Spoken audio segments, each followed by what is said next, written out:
Okay, it is 5 minutes after 6, and I'm Maya Hasagawa, and I am serving as interim chair because we haven't organized yet for this coming year. And the first item on the agenda is training for board members. And what I want to do first is have everybody introduce themselves since we have new members. And Dan,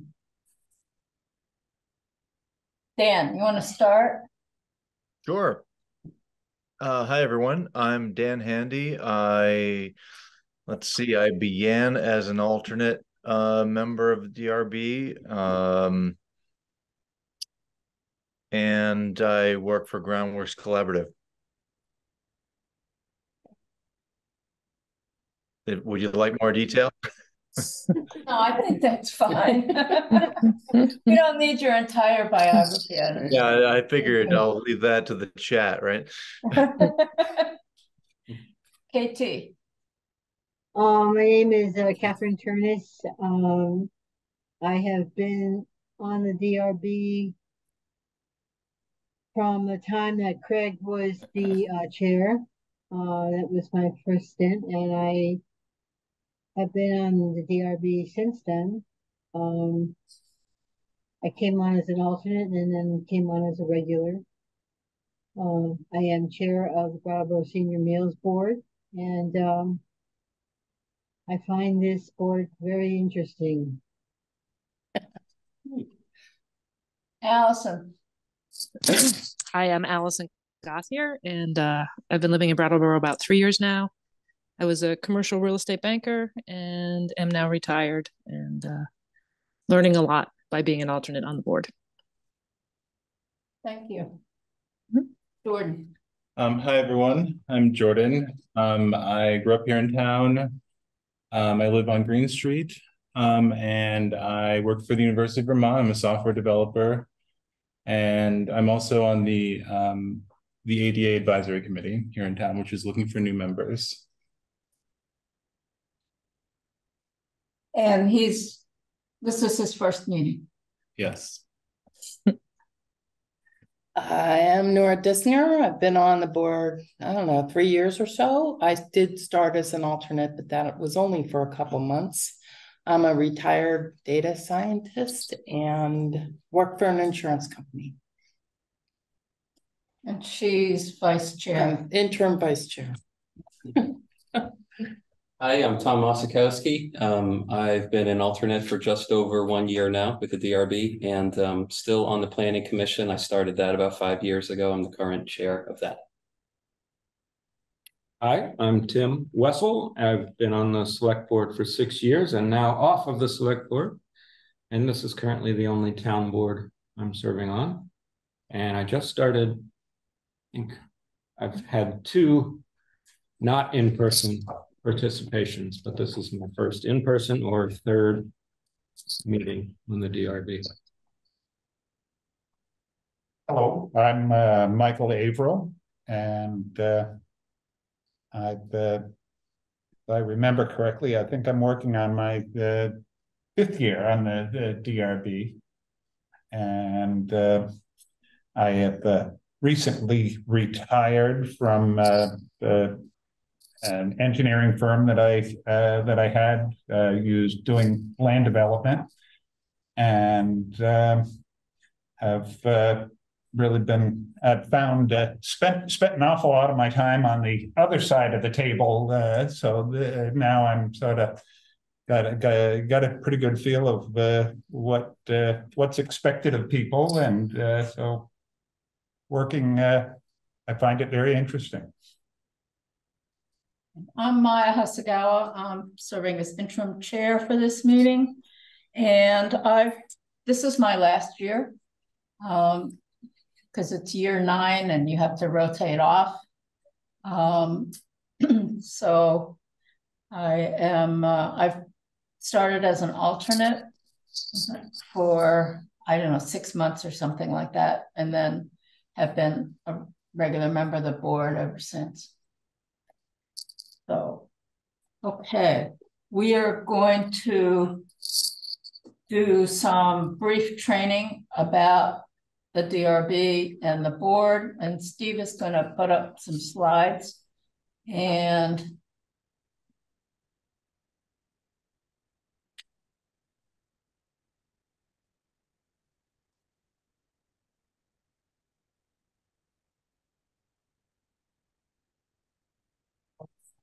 yeah, nothing much has changed. Unfortunately.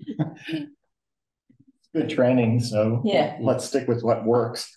Yep. Next slide. There's no snow. There is no snow. You're right.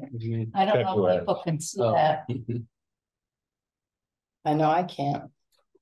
I don't know that people can.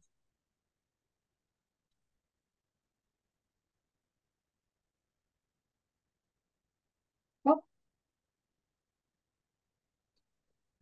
I don't know if I can read that enough to. Well, at the top, it's the select board, which is the legislative body for the town. And they appoint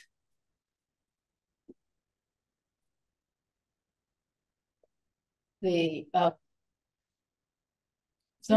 members of the planning commission and who draft all the regs and that we have to follow at the DRB.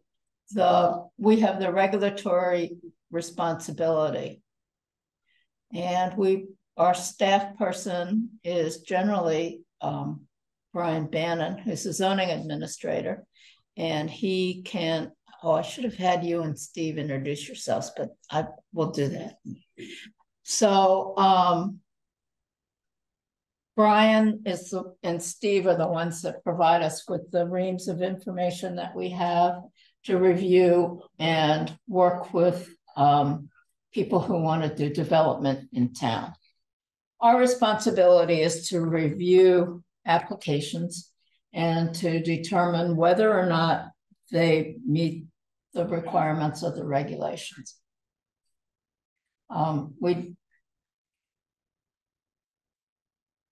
We can, I guess our responsibility is pretty limited in that we can't tell people what they should do. We can tell them what they can't do, and we cannot approve certain things, but we don't really make a lot of suggestions about, well, maybe you should do this instead of that. We do some of that just as when we're discussing with the applicant, but what we say doesn't control what they do ultimately, as long as what they do is within the regulations. Did that make sense? Hard not to be nosy. Yeah, we're nosy. You're right. So we also hear appeals. Yes. There's certain things that the zoning administrator can determine on his own. And if people don't like the decision, they file an appeal. And we've had some very interesting appeals last year. Some that got pretty heated. But we determine whether or not we think Brian's decision was correct. And we have overturned him. And we've also upheld him. The next level of appeal is actually to the environmental court. And this development review board is set up as a quasi judicial body. And so the court basically looks at the tape, reads our decision, and reads the regs and determines whether or not our decision was congruent with the regulations. And we haven't been overturned not since I've been on the board anyway. The court has had minor disagreements in one case with a condition they felt wasn't actually justified by the regulations. There was one where they didn't like the way we determined something, and the judge had his own formula. was the number of cars that went down a certain road. And we spent a lot of time trying to figure out how to do that. And the judge said, well, I didn't like the way you did it, but I came out with the same number. So anyway, you can do the next slide. Fuzzy now. You can interrupt, ask questions. Okay, there are permanent members of the board and alternate members. And what I will do generally is appoint an alternate to hear a case if we don't have a full board, or if a member of the board has a conflict or has had ex parte communications. Now, the alternates sit with the board. They can ask questions. They can make comment, but they do not vote on the final decision.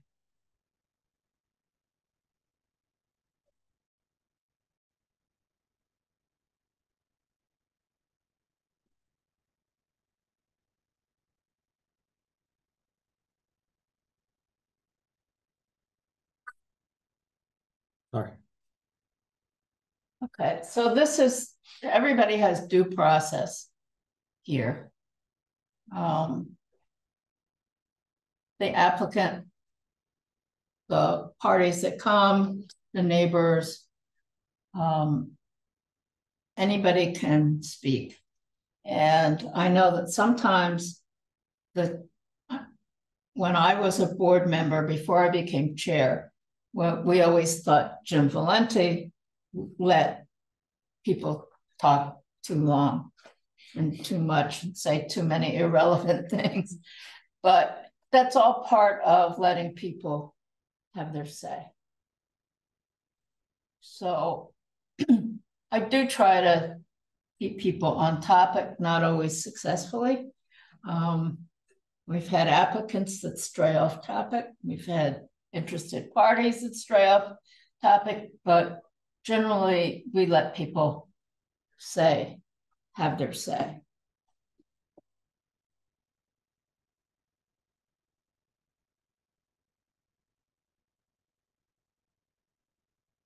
Okay. So this is an important point. The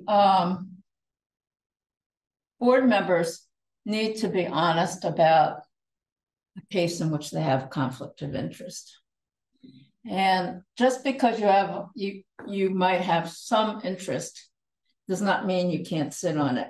If you explain what your conflict is and there's an agreement on the board that it's not going to make, and you feel it's not going to make a difference to your being able to hear the case impartially, then it's noted in the record what you said. But generally, if you have a conflict, you shouldn't sit. Yes.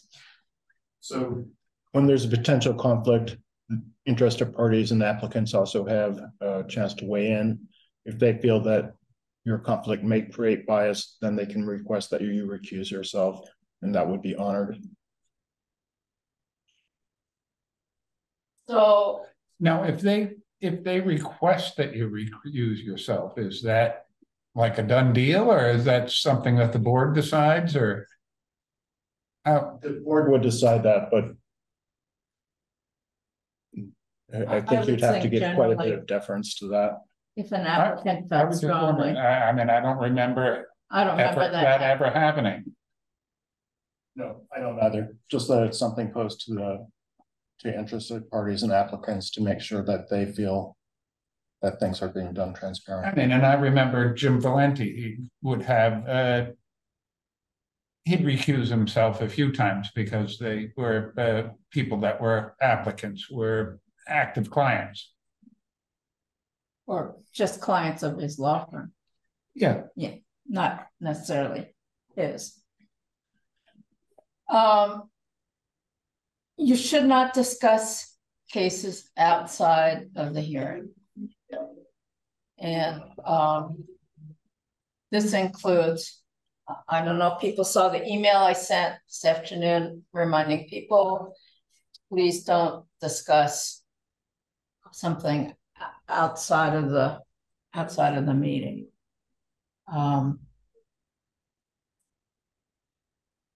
You can't, a warned meeting is a quorum, which is 4 people, minimum of 4.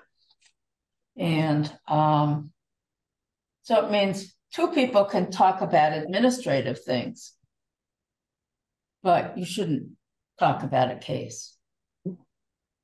You also, conflicts of interest also cover if you have a financial interest in something, if you know your best friend is the developer.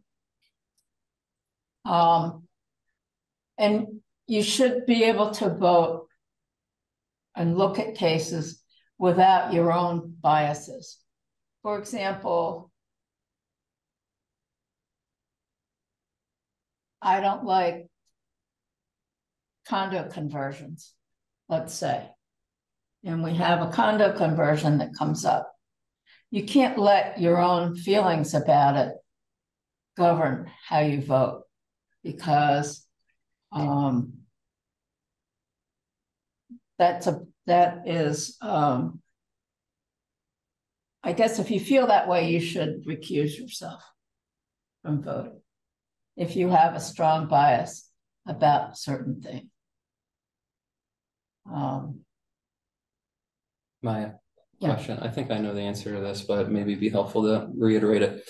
For the ex parte communication, never discuss a case outside the public hearing, that begins from when the agenda is published until the chairperson signs the written decision? No. Or no, you might talk to somebody about a project before receiving an application, and that would be ex parte communications. Oh. Even an application. So it happens sometimes. Some member of the public they know they're going to do something, and they'll come and ask you because they know you're on the board. And then in retrospect, you learn that you did ex parte communication. Well, no, you just I can't talk about that. You should contact Brian. Just anything that would should likely be an application that would come to the DRB. Yeah, it may be coming up. It may be coming up. So you should kind of say, I can't really get into that. See, I was always confused by that because it says never discuss a case. At that point, it's not a case. Nope. But okay. I once was looking at a potential site, and the neighbor came out to ask me what I was doing. And I said, well, you need to call the planning department. But I still recused myself because I just felt uneasy about having been there and talked to a neighbor. Well, and as I understand it, I mean, just from past history with other places that I've gone through, an awful lot of that whole ex parte communication thing has an awful lot to do with appeals. Basically, if people can come in, if a decision's made against somebody, they can go to they can appeal it and say, well, this person that's voting on it had ex parte communication, obviously biased. I mean, No, I get that. It's just a definition of ex parte communication. I was stuck on, but it ends at the signature of the chair of the written decision. Then right after that, you can, of course, because the case is over. Okay. For us. For us, it can go to the environmental portion into ex parte. Catherine? Yeah, I with all the years that I've been on the board, I only once had to actually recuse myself because I had friends who were in before they were going to build on something that would have to come before the DRB, and they had told me about it, and then they said, oh, you're on the DRB, and I went, yes, and I had to recuse myself because I had already talked about it with them. But that's the only time I've ever found myself in that position as a board member. Maya, Yeah. just one more quick question. Sure. On the ex parte, does that include private one-on-one discussions with two board members? Because obviously you would honor not violating open meeting law along the way as well. When you had a majority or a quorum when you're discussing, that's a huge no-no. But does one board member privately discussing with another board member a current case violate ex parte? I think one of the people has to be an interested party. Yeah, I think it's a good practice not to talk about anything in detail with another board member. If you want to talk about what's on the agenda. Well, that would be calendar. That's administrative. I guess what I'm saying is it encouraged for me to speak directly to Brian should I need a clarification rather than asking Maya? Yes. Okay. Yeah. And if there's any question, if you had some communication like we had earlier, an email exchange, bring it out in public, say what it was. So it's clear and transparent. Great. I think sometimes we're going to have this Winston Prouty thing, right? Probably. And everybody's talking about it. It's really, it's a big deal in the town. But I'm not talking about it with Maya, even when we have lunch. Yeah. And we don't talk about it with Robin Sweetwater, even though she's right there at Winston Prouty. Right. And in fact, if there's some public forum, and it might be an issue might be before you in future, it's best to refrain from commenting. Yeah, I'm thinking about the Amtrak station, for example. I believe they had a presentation about it before it came to the DRB. And didn't they The presentation was February of this year. They came to the select board. Yeah. I don't know when. The DRB had already we saw it before that. Yeah. We had already looked at it, but they had, I don't know whether Danny Litchfield or somebody had posted something on Facebook about it, and I tried not to look at it. Any other questions about ex parte communication? Oh, Dan.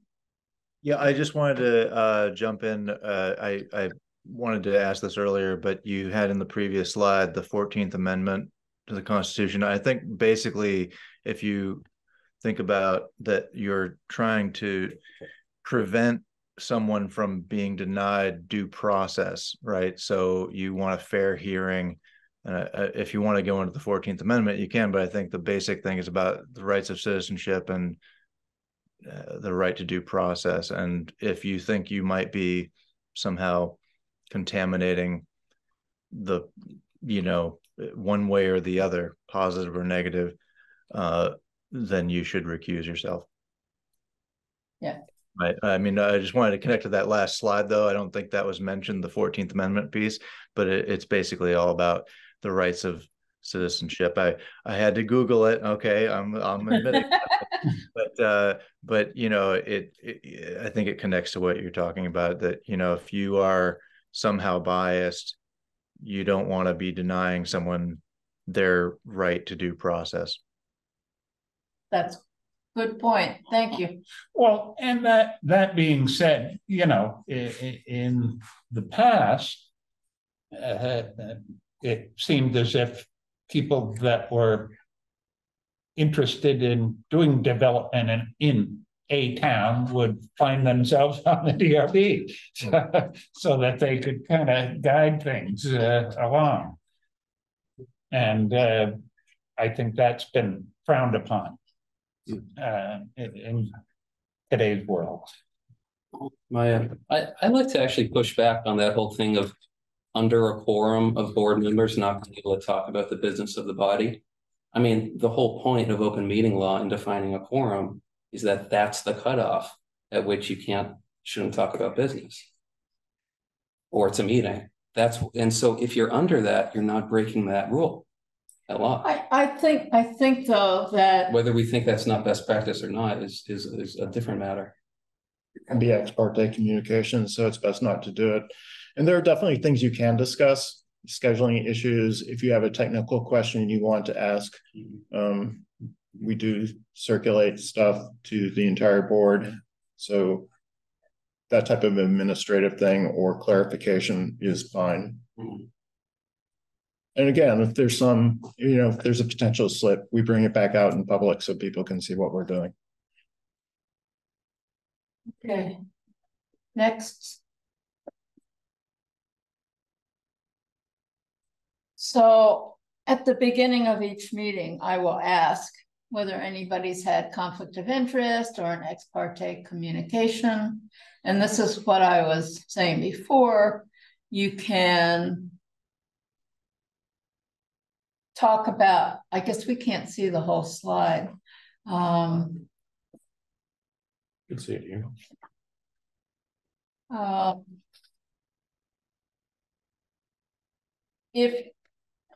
If they want to participate, I don't think we've ever had anybody sign a statement. They have said a statement and it's been recorded and it's on the record. Have we ever had anybody actually sign a statement about a potential conflict of interest that's filed with the minutes? It's always noted in the minutes, but we haven't had people sign it. Yeah. People say that. And there was a question earlier.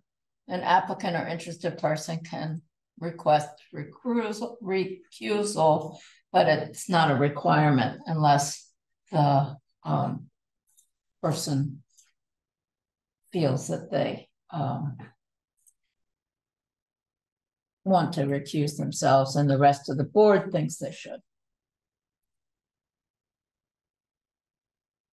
And we do have site visits and probably we should maybe have more site visits.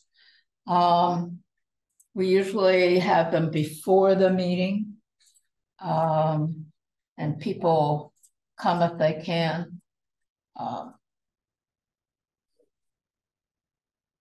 And we can talk about what we're seeing, the garden's really nice, or you can see where the property line is.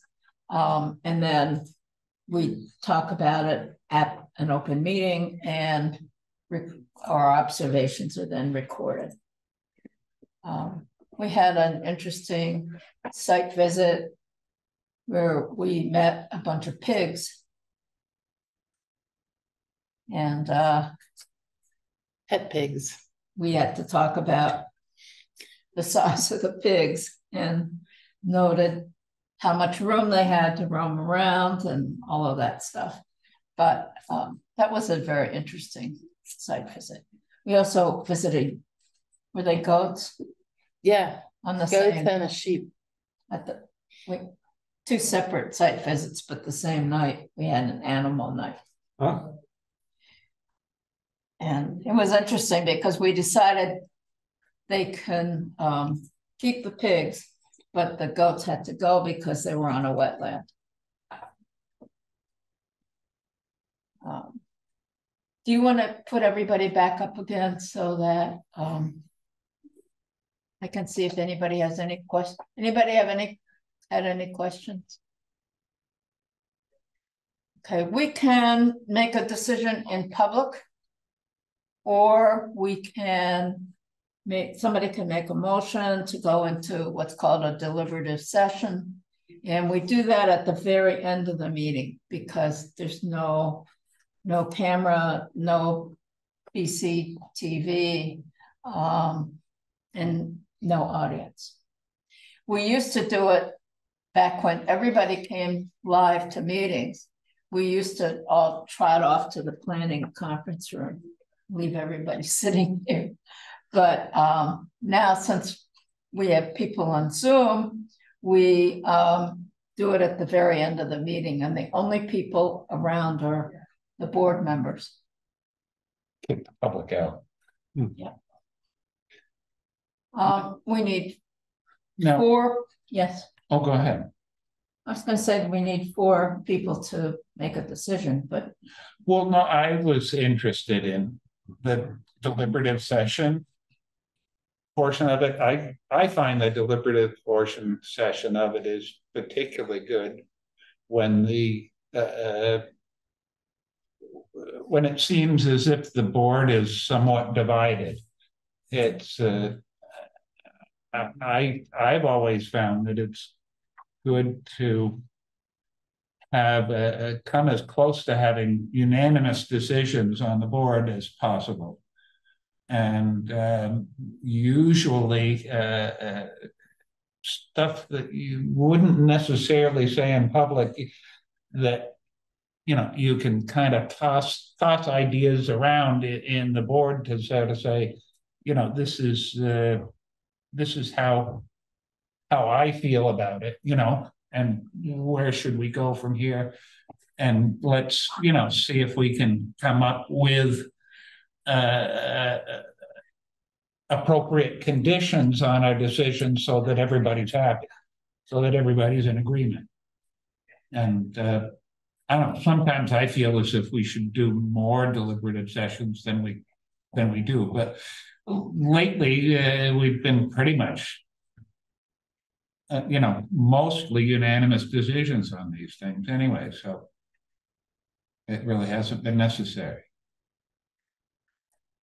so anybody have, Just to be clear, so unlike select board, for instance, there's no real rules, parameters about this board going into a deliberative session. It's just you need a majority of the board that desires to do so. yes, Okay. Yeah. Somebody asks. Yeah. Okay. there's a motion. And then we vote. Usually it's yes. If somebody wants to. Gotcha. Usually everybody agrees and says, unless it's midnight. Sure. And then it might be the next slide, and then is the decision typically made immediately after you call back the open session, or is that done out of We open do session? it. We used to announce a decision. We used to come back and announce it. Now, because of the Zoom complication, we only announce it to Brian and Steve. And then they let the applicants know. And they let the applicants know. Okay. Yeah. So applicants could feel sore about not being a part of Sometimes. deliberative sessions They do. sometimes. Yeah. Sometimes.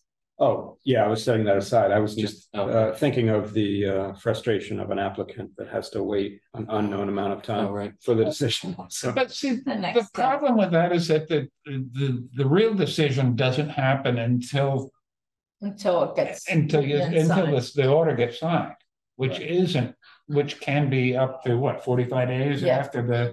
after the meeting. So usually it's within a week that it becomes official. So not questioning the process, just trying to understand. yeah.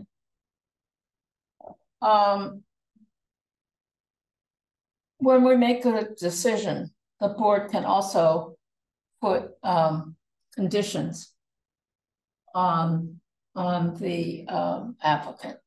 For example, we often say you have to have a bike rack, or if they hadn't thought about it, they have to put a charging station. Or They have to have a landscape plan. yeah, if they haven't submitted one, they have to do that. And most of the time, we don't make them come back. We say that they can be presented administratively to Brian, and then he can approve it. And if they don't like his decision, then they come and appeal. So procedurally, one of the requirements for major site plan reviews, they have to come in and do a technical review with the planning staff. So if an application for major site plan was missing some major components like a landscaping plan by a landscape architect, we would bounce it and tell them to come back. There's some things that we allow them to come back for administrative, and one of the key ones is lighting plans. And that's because they spec it out to their electrical contractor, and at that point they actually do the photometric analysis based on the actual fixtures they're using. So there's a disconnect from the application process and the actual bidding process, where they're not going to develop that until they have a contractor, because the contractor does that work. So as a practical matter, it makes more sense to do an administrative review of that. Any questions?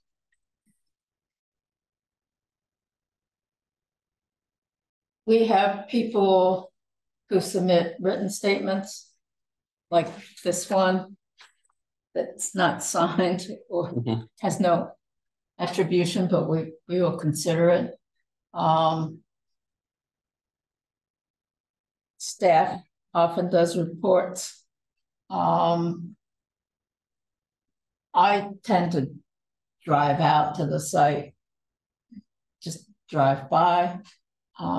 As I said, I think it'd probably be good if we started doing more site visits, especially if we start getting a lot of building activity. So we determine what the facts are, what's credible, what's not, and whether the proposal meets the requirements of the regulations.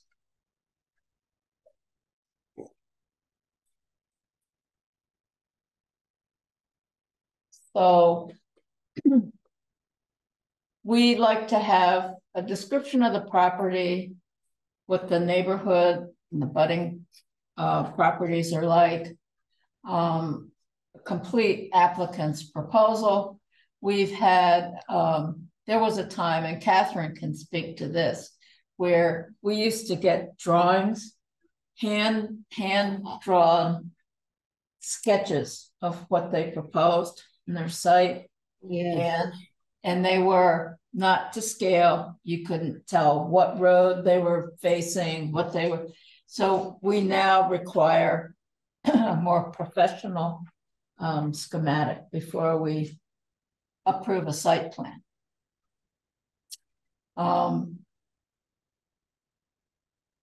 We have people sometimes submit stuff to us at the meeting. So we consider that, especially if there's a professional architect or engineer that's doing the presentation, they'll come with copies of additional maps and diagrams and stuff, which we would look at.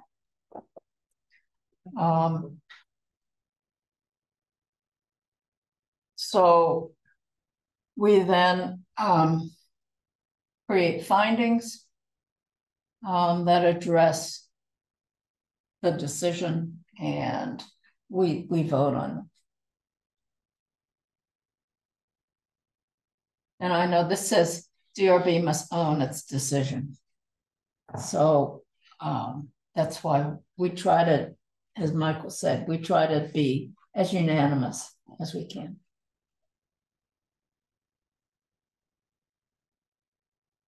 So everybody should try to read through the information before a meeting. There's certain statutory things that we can't do. We have no control over stormwater, for example. We have no control over certain kinds of, what else? Access to state roads. Yeah. Stormwater for sites over half an acre. Yeah. Wastewater even. Yeah. Wastewater. Wastewater, water supply, that kind of stuff.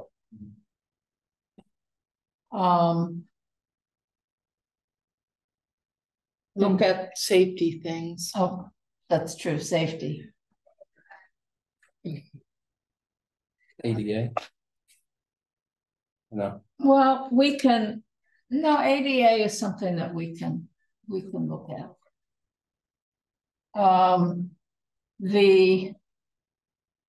We can look at how the ramp is constructed, for example, and whether or not it infringes on the setbacks, or Mm-hmm. the design review committee looks at ramps a lot in historic areas. Okay. So just review everything before the public hearing, I guess is the rule. If you have questions, send it on to planning and we'll try and answer those for you. So I've been talking about appeals, and I think I've kind of covered that. When there's appeal, Brian gets to present his case, and the person that's appealing gets to present their case, and then we decide. The board needs advice from the attorney, and we can gather that. And in certain cases, like if the town was the appellant, you guys could direct the planning department to hire an independent attorney to advise you.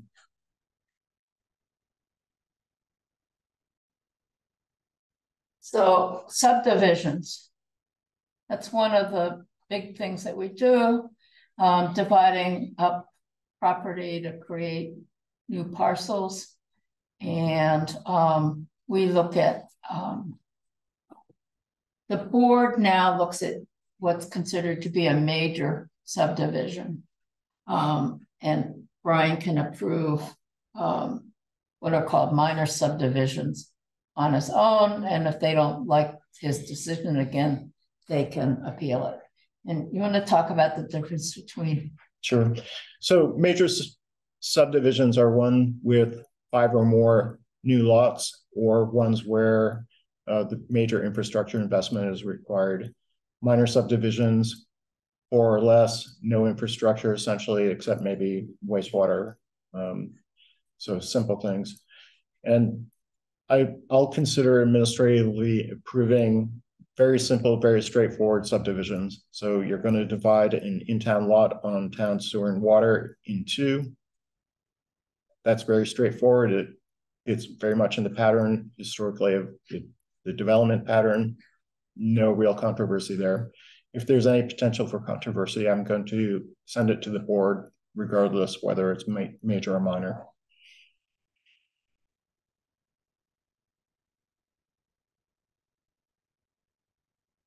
I have a question about that. So subdivisions, there's this special workflow to how that gets to the board, but otherwise cases that come before the board are general cases that you have made a decision on before it reaches us. Yeah, so there are some For subdivisions. for subdivisions.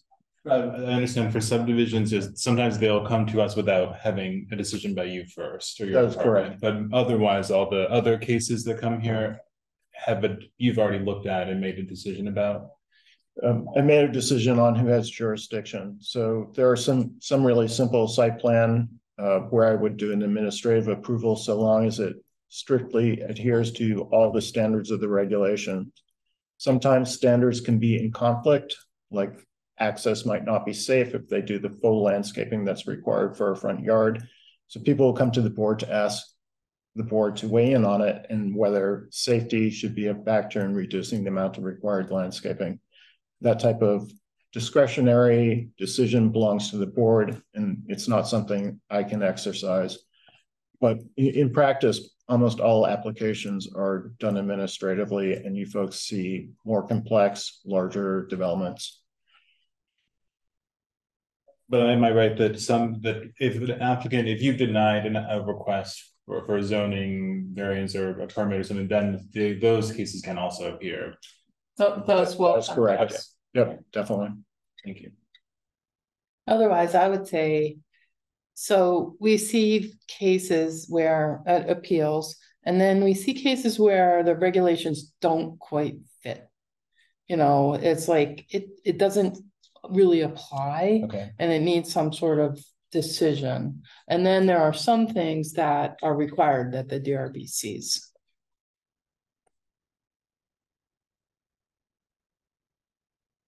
Okay. So we don't have a site plan on the agenda tonight, but we look at site plan review includes things like front and side setbacks and whether they meet the requirements, the height of the building, and whether it meets the zoning, all the zoning regulations in the neighborhood where the building is to take place. And we like to have drawings of the proposed building with proper elevations and copies of the land itself so that we can see how it's sited, where they're going to, for example, where they're going to push their snow. That's often important. You know, how close is it to a wetland? We like to, those are the kinds of things we look at. Anybody think of anything else we look at? Grade. Oh, the grade, yeah. You know, how, whether they're trying to do that something on the side of a hill or something, you know, it's nice to have some contour information when they're putting a site plan together, so that, you know, just so that we can exercise a little bit of common sense as far as saying, you know, you just can't get there. You know. Okay. Next. I think we're getting to the end here. That's the end. So one more thing, occasionally we'll get someone who's coming in and they don't want a decision. They want just a kind of opinion about what they're planning to do. It's not something we're going to vote on. So the last one I recall was the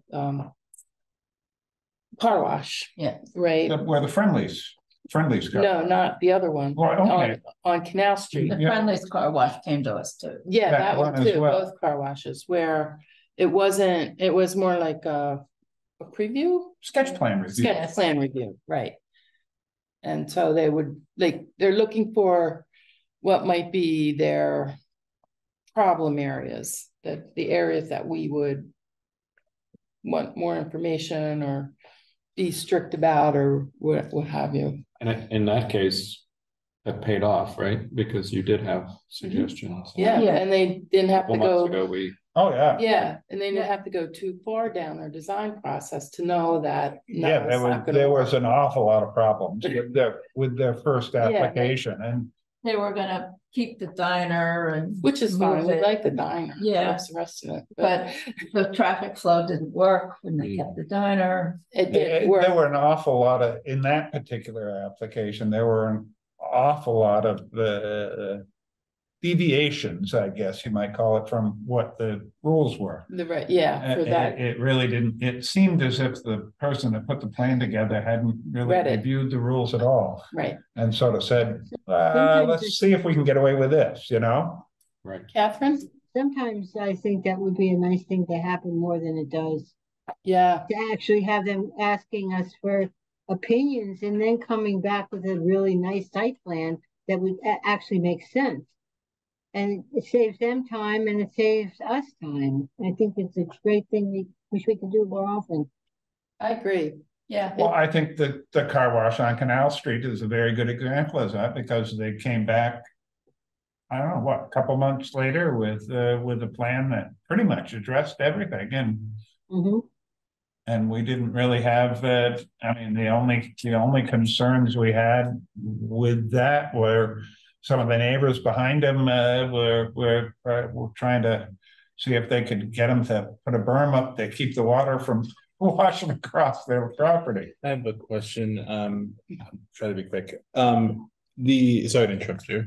No, I've done. So when we have cases that come in a meeting, or is it expected that we resolve that, we vote at the end of that Yes. meeting? So what if, like you mentioned, it's nice to have those site plans. If we think we need something like that from We can tell them to come back. okay, and so does this board meet every 2 weeks generally, Once or a month. once a month? Okay, and so that's unless you can schedule emergency meetings or other meetings outside. We could, but we don't. Okay, and then can you estimate maybe like it's 2 cases this time? If there's no cases, we probably don't meet, I assume, but Right. if there are always cases or No, we didn't meet last month. didn't meet last. Okay. Yeah, there were no applications. Last Right. month. And But sometimes usually there's there's no more than what, 4? But we have been here till 11:30. Oh, yeah. Oh, But yeah. usually, I mean, I don't remember we really ever having more than 4 applications on an agenda. Not for years. My first board meeting when I started was when Craig was chair. It was my very first meeting, and we went until 1 o'clock that morning. Well, I It have some was the select time- board It was stories. the time of the chickens. Yeah, It was the time of the chickens. Oh, Yeah. one of the long meetings I can remember was Groundworks first site wanted to be at the corner of Flat Street and Frost. And the neighbors came out in full force, and James Valenti let everybody talk for as long as they wanted. I talked at that meeting. You talked Not at for that. that long. No, but I remember I was Yeah. falling asleep. Okay, so that's the end of that training, and we will start the meeting in 5 minutes. We'll give everybody 5 minutes, so stand up or whatever you want to do.